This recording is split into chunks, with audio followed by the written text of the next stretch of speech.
YouTube தளத்தில் மிகப்பெரிய செலிபிரிட்டியாக பெரிய அளவில் சாதிப்பதற்கு இந்த கதையை நாம் படித்தாக வேண்டிய ஒரு கட்டாயத்தில் உள்ளோம்.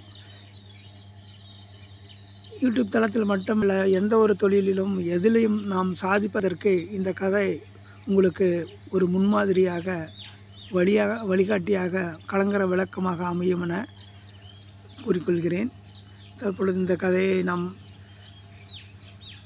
படித்து இதிலிருந்து தெரிந்து கொள்வது என்னவென்றால், என்னவாக நாம் ஆக விரும்புகிறோமோ, என்னவாக நாம் ஆக வேண்டி நாம் காத்திருக்கிறோமோ, அதற்கான அனைத்து வழிமுறைகளும் நமக்கு கிடைக்கும் என்று இதன் மூலம் சொல்லிக்கொள்கிறேன். இந்த கதையை ஒரு முறை நீங்கள் படியுங்கள், உங்களுக்கு நிறைய விஷயங்கள் புரியும்.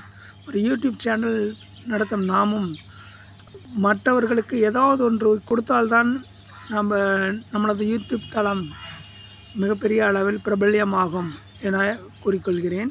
எவ்வாறெனில், யாருக்கும் ஏதாவது ஒன்று கொடுத்தால் மட்டுமே நாம் ஒன்றை பெற இயலும். நம்மளுடைய அனுபவத்தை அல்லது மற்றவர்கள் கூற வேண்டியவற்றை ஏதோ விதத்தில் அவர்கள் பிடித்தமான விதத்தில் கூறும் பொழுது நாம் பிரபலமாக ஆகிறோம் என்பதை இந்த கதையை படித்த பின்னர் நாம் உணர்வதற்கான வாய்ப்பு நிறைய உள்ளது. நன்றி.